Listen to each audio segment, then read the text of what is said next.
सुप्रभात बच्चों। आज की इस वीडियो में हम हमारी वसंत पाठ्य पुस्तक के पाठ 15 नौकर के शेष पाठ का अध्ययन करेंगे। तो आप सभी अपनी पुस्तक को पृष्ठ संख्या नंबर 108 पर खोलें और मेरे साथ पुस्तक पठन पर ध्यान दें। शरीर से जब तक बिल्कुल लाचारी न हो तब तक गांधी जी को यह बात बिल्कुल पसंद नहीं थी कि महात्मा या बूढ़े होने के कारण उनको अपने हिस्से का दैनिक शारीरिक श्रम न करना पड़े। उनमें हर प्रकार का काम करने की अद्भुत क्षमता और शक्ति थी। वह थकान का नाम भी नहीं जानते थे। दक्षिण अफ्रीका के बोअर युद्ध के दौरान उन्होंने घायलों को स्ट्रेचर पर लादकर एक एक दिन में 25-25 मील तक ढोया था। वह मीलों पैदल चल सकते थे। दक्षिण अफ्रीका में जब वे टॉलस्टॉय बाड़ी में रहते थे तब पास के शहर में कोई काम होने पर दिन में अक्सर 42 मील तक पैदल चलते थे। इसके लिए वे घर से बना कुछ नाश्ता साथ लेकर सुबह 2 बजे ही निकल पड़ते थे। शहर से खरीदारी करते और शाम होते होते वापस फार्म पर लौट आते थे। उनके अन्य साथी भी उनके इस उदाहरण का खुशी खुशी अनुकरण करते थे। तो क्या बताया है कि जब तक गांधी जी शरीर से बिल्कुल लाचार ना हो यानी अशक्त ना हो तब तक उन्हें ये बात बिल्कुल पसंद नहीं थी कि कोई उनके महात्मा या बूढ़े होने के कारण कोई उनका जो दैनिक यानी रोज का जो कार्य है कोई और व्यक्ति उनका करे। वो अपने रोज का अपने हिस्से का जो शारीरिक श्रम था, शरीर से जो कार्य करना होता था वो वह स्वयं ही करते थे। उनमें थकान नाम मात्र भी थकान नहीं थी उनके अंदर। उनमें काम करने की एक अनोखी क्षमता, एक अनोखा सामर्थ्य और शक्ति थी। बताया है कि दक्षिण अफ्रीका में जब बोअर युद्ध छिड़ा तब उन्होंने उस युद्ध में जो घायल हो रहे थे उन घायलों को स्ट्रेचर पर लादकर वो एक दिन में 25-25 मील तक उन घायलों को स्ट्रेचर पर लादकर ढोया करते थे, है ना। जब वो दक्षिण अफ्रीका की टॉलस्टॉय बाड़ी में रहते थे तब पास के शहर में जब भी कोई काम पड़ता तो वो अक्सर क्या करते 42 यानी 42 मील तक पैदल चलते थे। और इसके लिए वो क्या तैयारी रखते थे कि जब भी उन्हें शहर काम से जाना है, उन्होंने पैदल जाना है, तो उसके लिए वे घर से बना हुआ कुछ नाश्ता अपने साथ रखते और सुबह के 2 बजे ही निकल पड़ते और शहर से खरीदारी करते और शाम होते होते अपने जो बाड़ी जहाँ वो रहते थे टॉलस्टॉय बाड़ी यानी फार्म में, वहाँ वो वापस लौट आते।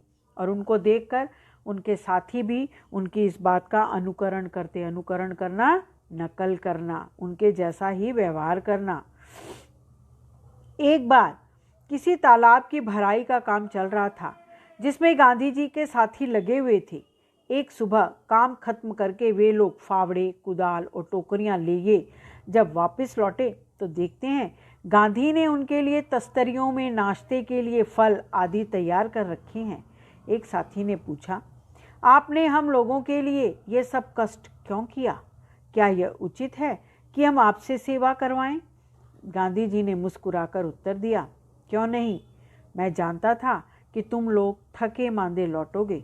तुम्हारा नया नाश्ता तैयार करने के लिए मेरे पास खाली समय था। बताया है कि जहाँ गांधी जी रहते थे वहीं पास में तालाब को भरने का काम चल रहा था।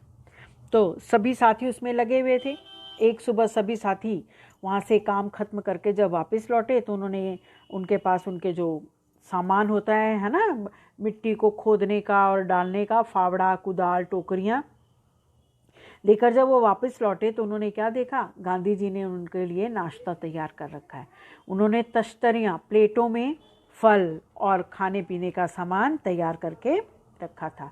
तब उनके एक साथी ने उनसे पूछा कि आपने हमारे लिए ये कष्ट क्यों किया? क्या ये उचित है? क्या ये सही है कि हम लोग आपसे अपने लिए सेवा करवाएं?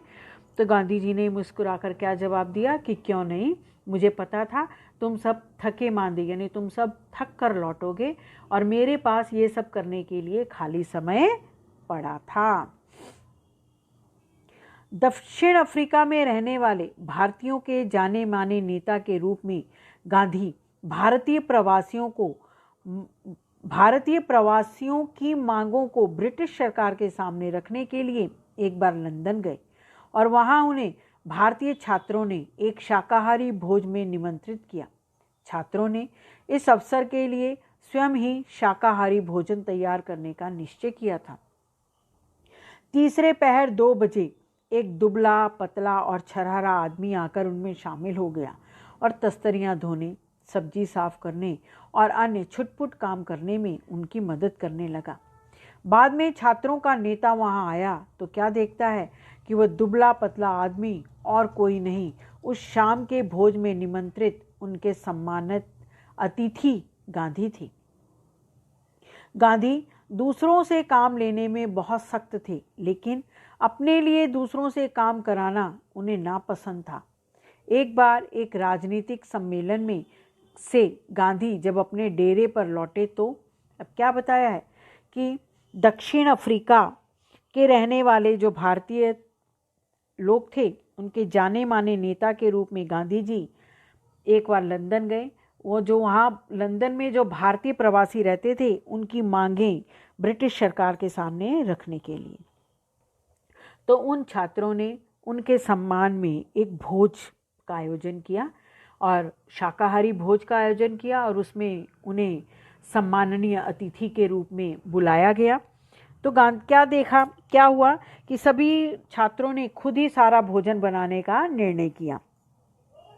तो क्या हुआ, तीसरे पहर यानी दोपहर के 2 बजे उन्होंने क्या देखा कि एक पतले से बदन वाला दुबला पतला छरहरा आदमी उनमें आकर शामिल हो गया और तश्तरियों का अर्थ होता है प्लेटें, वो प्लेटें धो रहा है, सब्जी साफ कर रहा है और अन्य छोटे मोटे काम कर रहा है। और इतने में क्या हुआ, वहाँ पर वो एक उनके जो छात्र नेता वहाँ आए तो उन्होंने क्या देखा कि वो काम करने वाला वो दुबला पतला व्यक्ति कौन है, स्वयं गांधी जी है। तो इसका मतलब कि उन्हें कोई भी काम बड़ा या छोटा नहीं लगता था। जिस भोज में वो सम्माननीय अतिथि थे, उसी की तैयारी में वो काम करने सभी छात्रों के साथ लगे। वहाँ उन्होंने प्लेटें भी धोई, सब्जियां भी साफ की और अन्य छोटे मोटे काम भी किए। बताया है गांधी जी दूसरों से काम लेने में बहुत सख्त थे, यानी जिसका जो काम है उसको वो करना है, दूसरों से काम लेने में बहुत सख्त थे। लेकिन अब उनका काम दूसरे से कराना उन्हें नापसंद था। उनका स्वयं का काम कोई दूसरा करे उन्हें बिल्कुल पसंद नहीं था। बताया है एक बार एक राजनीतिक सम्मेलन में गांधी जी गए और वहाँ से जब वो अपने डेरे अर्थात जहाँ वो रहते थे वहाँ जब वो वापस लौटे तो रात हो गई थी और सोने से पहले वो अपने कमरे का फर्श बुहार रहे थे। उस समय रात के 10 बजे थे। एक कार्यकर्ता ने दौड़कर गांधी के हाथ से बुहारी ले ली, बुहारी झाड़ू। बताया है रात हो गई थी जब वो वापस लौटे और सोने से पहले गांधी जी अपने कमरे को साफ कर रहे थे, अपने कमरे के फर्श को बुहार रहे थे, झाड़ू लगा रहे थे। रात के 10 बजे का समय था। तब क्या हुआ, एक कार्यकर्ता ने दौड़कर गांधी जी के हाथ से उस झाड़ू को ले लिया। जब गांधी गांवों का दौरा कर रहे होते उस समय रात को यदि लिखते समय लालटेन का तेल खत्म हो जाता तो वे चंद्रमा की रोशनी में ही पत्र पूरा कर लेना ज़्यादा पसंद करते थे, लेकिन सोते हुए अपने किसी थके हुए साथी को नहीं जगाते थे। क्या बताया है, गांधी जी गांवों का दौरा करते क्योंकि स्वतंत्रता संग्राम था, जन जन के पास वो जाते थे उस आंदोलनों के लिए। तो उस समय जब वो रात को लोगों के पत्रों का उत्तर लिखने बैठते, लालटेन जलाई होती थी और लालटेन में अगर तेल खत्म हो जाता तो वो क्या करते, वो चंद्रमा की रोशनी में बैठकर पत्र को पूरा कर लेते। उसके लालटेन में तेल डालने के लिए वो अपने किसी भी थके हुए साथी को नहीं जगाते थे, उन्हें जगाना उन्हें पसंद नहीं था। नोआखाली पदयात्रा के समय गांधी ने अपने शिविर में केवल 2 आदमियों को ही रहने की अनुमति दी। इन दोनों को यह नहीं मालूम था कि खाखरा कैसे बनाया जाता है। इस पर गांधी स्वयं रसोई में जा बैठे और निपुण रसोइये की तरह उन्होंने खाखरा बनाने की विधि बताई। उस समय गांधी जी की अवस्था 78 वर्ष की थी। बताया है कि जब नौखल्ला, यहाँ एक स्थान का नाम आया है, नोआखाली, पद यात्रा यानी पैदल यात्रा के समय गांधी जी ने अपने शिविर में केवल 2 ही आदमियों को रहने की अनुमति दी और इन दोनों को ये नहीं मालूम था खाखरा कैसे बनाया जाता है। खाखरा गुजरात की फेमस आइटम होती है, पापड़ जैसी रोटी, है ना। तो गांधी जी ने तब उन्हें स्वयं रसोई में जाकर बैठ गए और जिस तरह एक निपुण रसोइया होता है, यानी रसोई के काम में माहिर व्यक्ति, और उस तरह से उन दोनों व्यक्तियों को उन्होंने खाखरा बनाने की तरीका बताया और बताया है उस समय उनकी उम्र 78 वर्ष 78 वर्ष की थी। गांधी जी को बच्चों से बहुत प्रेम था। अपने बच्चों के जन्म के 2 माह बाद उन्होंने कभी किसी दाई को बच्चे की देखभाल के लिए नहीं रखा। वे मानते थे कि बच्चे के विकास के लिए माँ बाप का प्यार और उनकी देखभाल अनिवार्य है। बताया है गांधी जी को बच्चों से बहुत प्यार था और जब उनके यहाँ अपने बच्चों ने जन्म लिया था तो 2 महीने के बाद उन्होंने किसी तरह से किसी दाई को अपने बच्चों की देखभाल के लिए नहीं रखा था। उनका ये मानना था बच्चों की देखभाल के लिए माँ बाप का प्यार और माँ बाप की देखभाल अनिवार्य है, ज़रूरी है। वे माँ की तरह बच्चों की देखभाल करते थे, खिला पिला और बहला सकते थे। एक बार दक्षिण अफ्रीका में जेल से छूटने के बाद घर लौटने पर उन्होंने देखा कि उनके मित्र की पत्नी श्रीमती पोलक बहुत ही दुबली और कमज़ोर हो गई हैं। उनका बच्चा उनका दूध पीना छोड़ता नहीं था और वह उसका दूध छुड़ाने की कोशिश कर रही थी। बच्चा उन्हें चैन नहीं लेने देता था और रो रो कर उन्हें जगाए रखता था। गांधी जी जिस दिन लौटे उसी रात से उन्होंने बच्चे की देखभाल का काम अपने हाथों में ले लिया। सारे दिन बड़ी मेहनत करने, सभाओं में भाषण देने के बाद 4 मील पैदल चलकर गांधी कभी कभी रात को 1 बजे घर पहुंचते थे और बच्चे को श्रीमती पोलक के बिस्तर पर से उठाकर अपने बिस्तर पर लिटा लेते थे। वह चारपाई के पास एक बर्तन में पानी भरकर रख लेते ताकि, बताया है कि एक बार माँ की तरह वो अपने बच्चों की देखभाल कर सकते थे, खिला पिला सकते थे। तो एक बार का किस्सा बताया है कि दक्षिण अफ्रीका की जब वो जेल से छूटे और घर पहुँचे तो उन्होंने देखा उनके मित्र थे पोलक, उनकी पत्नी श्रीमती पोलक बहुत ही कमज़ोर हो गई है क्योंकि उनका बच्चा अपनी माँ का दूध पीना नहीं छोड़ता था। वो उसके दूध छुड़ाने की बहुत कोशिश करती थी लेकिन बच्चा उन्हें चैन नहीं लेने देता था और सारी रात रो रो कर उन्हें जगाता था। जिस दिन गांधी लौटे उसी दिन से उन्होंने उस बच्चे की देखभाल का जिम्मा अपने ऊपर ले लिया। वो क्या करते, बताया है कि सारा दिन वो मेहनत करते, सभाओं में भाषण देते, मीलों पैदल चल के। गांधी जी कभी कभी रात को 1 बजे भी घर पहुंचते थे और वो क्या करते, वो श्रीमती पोलक के बिस्तर से उस बच्चे को उठा लेते और अपने बिस्तर पर सुला लेते और अपने पास वो एक बर्तन में पानी भरकर रखते थे। यदि बच्चे को प्यास लगे तो उसे पिला दें, लेकिन इसकी ज़रूरत ही नहीं पड़ती थी। बच्चा कभी नहीं रोता और उसकी चारपाई पर रात में आराम से सोता रहता था। 1 पखवाड़े तक माँ से अलग सुलाने के बाद बच्चे ने माँ का दूध छोड़ दिया। बताया कि बच्चे ने कभी भी रात को उठकर इसकी ज़रूरत ही नहीं पड़ी, यानी कभी भी बच्चा रात को जागा नहीं, रोया नहीं और आराम से उनकी चारपाई पर सोता रहता। और इस तरह 15 दिन तक बच्चे को माँ से जब अलग सुलाया गया तो बच्चे ने माँ का दूध छोड़ दिया। गांधी जी अपने से बड़ों का बड़ा आदर करते थे। दक्षिण अफ्रीका में गोखले गांधी के साथ ठहरे हुए थे। उस समय गांधी ने उनके दुपट्टे पर इस्त्री की, वह उनका बिस्तर ठीक करते थे, उनको भोजन परोसते थे। बताया है दक्षिण अफ्रीका में उनके साथ गोखले जी ठहरे हुए थे और उस समय गांधी जी गोखले जी के जो दुपट्टा था उसको प्रेस कर देते थे, इस्त्री करके देते थे, उनका बिस्तर भी ठीक करते थे, उनके लिए भोजन भी परोसते थे, उनके पैर भी दबाने को तैयार रहते थे। लेकिन गोखले जी इन सब कामों के लिए उन्हें बहुत मना करते थे, लेकिन गांधी जी नहीं मानते थे। बिस्तर ठीक करते थे, उनको भोजन परोसते थे और उनके पैर दबाने को भी तैयार रहते थे। गोखले बहुत मना करते थे, लेकिन गांधी नहीं मानते थे। महात्मा कहलाने से बहुत पहले एक बार दक्षिण अफ्रीका से भारत आने पर गांधी कांग्रेस के अधिवेशन में गए। वहां उन्होंने गंदे पाखाने साफ किए और बाद में उन्होंने एक बड़े कांग्रेसी नेता से पूछा, मैं आपकी क्या सेवा कर सकता हूँ?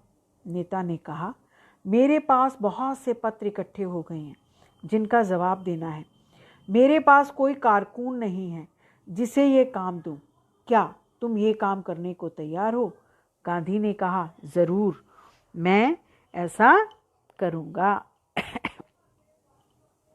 बताया है कि गांधी जी, महात्मा गांधी कहलाने से बहुत पहले की बात है कि वो दक्षिण अफ्रीका से भारत आए तो गांधी जी कांग्रेस के अधिवेशन में गए और वहाँ पर जाकर उन्होंने देखा कि वहाँ के पाखाने यानी शौचालय बहुत गंदे थे। तो पहले उन्होंने उन सारे शौचालयों को साफ किया और बाद में उन्होंने एक बड़े कांग्रेसी नेता से पूछा कि वो उनके लिए क्या काम कर सकते हैं, उनकी क्या सेवा कर सकते हैं। तो उस नेता ने बताया कि उनके पास बहुत से ऐसे पत्र हैं जिनका जवाब देना है, लेकिन उनके पास कोई कारकुन का अर्थ होता है कोई कार्यकर्ता नहीं है जिसे वो ये काम दे सकें। तो गांधी जी ने कहा था कि ज़रूर वो ऐसा काम करेंगे। वो हर ऐसा काम करने को तैयार हैं जो उनके सामर्थ्य में हो। क्या बताया? ये, क्या तुम इस काम को करने को तैयार हो? गांधी ने कहा, ज़रूर, मैं ऐसा कोई भी काम करने को तैयार हूँ जो मेरी सामर्थ्य से बाहर ना हो। अर्थात वो ऐसा हर काम करने को तैयार हैं जो वो कर सकते हैं। यह काम उन्होंने थोड़ी ही समय में समाप्त कर डाला और उसके बाद उन्होंने उन नेता की कमीज में बटन आदि लगाने और अन्य सेवा का काम खुशी से किया। पत्रों का जवाब देने का काम उन्होंने बहुत जल्दी समाप्त किया। उसके बाद उन्होंने उन नेता की कमीज पर बटन भी लगाए और उनके लिए अन्य काम भी बड़ी खुशी खुशी किए। जब कभी आश्रम में किसी सहायक को रखने की आवश्यकता होती थी तब गांधी जी हरिजन को रखने का आग्रह करते थे। हरिजन, हरि के जन, किसको नाम दिया गया? ये जो उस समय नीची जाति माना जाता था, जो हमारे सफाई कर्मी होते हैं उनको कहा जाता है हरिजन। तो गांधी जी को जब भी आश्रम में कोई सहायक रखने की आवश्यकता होती तो वो हरिजन को रखने का आग्रह करते, है ना, क्योंकि उनका कहना था कि नौकरों को हमें वेतनभोगी मजदूर नहीं अपने भाई के समान मानना चाहिए। इसमें कुछ कठिनाई हो सकती है, कुछ चोरियां भी हो सकती हैं, फिर भी हमारी कोशिश सर्वथा निष्फल नहीं जाएगी। उनका मानना था कि हमें हरिजन को रखना चाहिए, नौकर को हमें वेतनभोगी मजदूर नहीं बल्कि अपने भाई बहनों के समान मानना चाहिए। इसमें कोई कठिनाई हो सकती है, चोरियां भी हो सकती हैं, लेकिन बताया है कि हमारी कोशिश हमेशा निष्फल नहीं हो सकती, हमारी कोशिशें सफल होंगी। उन्हें यह मालूम ही न था कि किसी को नौकर की भांति कैसे रखें। एक बार भारत की जेल में उनके कई साथी कैदियों को उनकी सेवा टहल का काम सौंपा गया। एक आदमी उनके फल धोता या काटता, दूसरा बकरियों को धोता, तीसरा उनके निजी नौकर की तरह काम करता और चौथा उनके पाखाने की सफाई करता था। एक ब्राह्मण कैदी उनके बर्तन धोता था और 2 यूरोपियन प्रतिदिन उनकी चारपाई बाहर निकाला करते थे। क्या बताया कि उन्हें ये नहीं पता था कि जो कोई हमारे लिए काम करता है उसको नौकर की भांति कैसे रखें। गांधी जी किसी को भी अपना नौकर नहीं मानते थे। बताया है भारत की जेल में उन्हें उनके कई साथी उनकी सेवा करने का काम सौंपा गया। तो उसमें से एक आदमी उनके लिए फल धोता और काटता, एक उनकी बकरियों को धोता, तीसरा उनके निजी नौकर की तरह उनके सारे काम करता, चौथा उनके शौचालयों की सफाई करता, एक ब्राह्मण कैदी उनके बर्तन धोता और 2 यूरोपियन कैदी यानी अंग्रेज कैदी उनकी चारपाई को बाहर निकालते थे। गांधी जी ने देखा कि इंग्लैंड में ऊंचे घरानों में घरेलू नौकरों को परिवार का आदमी माना जाता था। एक बार एक अंग्रेज के घर से विदा लेते समय उन्होंने यह देखकर खुशी हुई कि घरेलू नौकरों का उनसे परिचय नौकरों की तरह नहीं बल्कि परिवार के सदस्य के समान कराया गया। एक बार एक भारतीय सज्जन के यहाँ काफ़ी दिनों तक ठहरने के बाद गांधी जब चलने लगे तब उस घर के नौकरों से उन्होंने विदा ली और कहा, मैं कभी किसी को अपना नौकर नहीं समझता, उसे भाई या बहन ही माना है और आप लोगों को भी मैं अपना भाई समझता हूँ। आपने मेरी जो सेवा की उसका प्रतिदान देने की सामर्थ्य मुझ में नहीं है, लेकिन ईश्वर आपको इसका पूरा फल देंगे। क्या बताया है? गांधी जी ने ये देखा कि जो इंग्लैंड में ऊंचे घरानों में जो घरेलू नौकर होते थे उन्हें परिवार का आदमी माना जाता था। एक बार अंग्रेज के घर से जब उन्होंने विदा ली तो उन्हें यह देखकर बहुत खुशी हुई कि वहाँ पे जो घरेलू नौकर होते थे उनका परिचय नौकरों की तरह नहीं बल्कि परिवार के सदस्य के समान करवाया जाता था। आगे बताया है कि एक बार एक भारतीय सज्जन के यहाँ वो काफ़ी दिन रुके और जब वहाँ से चलने लगे तब उन्होंने घर के नौकरों से उन्होंने विदा ली और क्या कहा कि मैं किसी को भी अपना नौकर नहीं समझता, उसे अपना भाई और बहन या भाई मानता हूँ और आप लोगों को भी मैं अपना भाई ही समझता हूँ और आप लोगों ने जो मेरी सेवा की उसका प्रतिदान मतलब किसी के द्वारा किए गए वस्तु का या ली गई वस्तु का या किए गए कार्य का उसे वापसी देना, है ना। तो जो कुछ सेवा उन्होंने उन नौकरों ने गांधी जी की थी वो उसका प्रतिदान देने में, उसका आभार व्यक्त करने में, उसके बदले में उन्हें कुछ देने का उनमें सामर्थ्य नहीं है। लेकिन क्या कहा उन्होंने कि आपने जो सेवा की है मेरी उसका फल आपको ईश्वर देंगे। तो आइए अब हम इस पृष्ठ संख्या पर आए कठिन शब्दों को देखें। पृष्ठ संख्या 108 से 111 पर आए कठिन शब्द।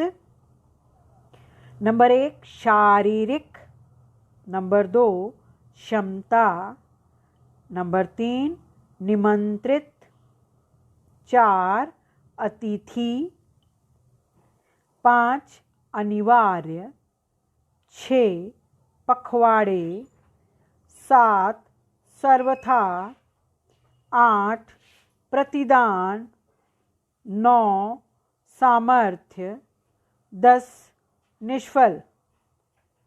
शब्दार्थ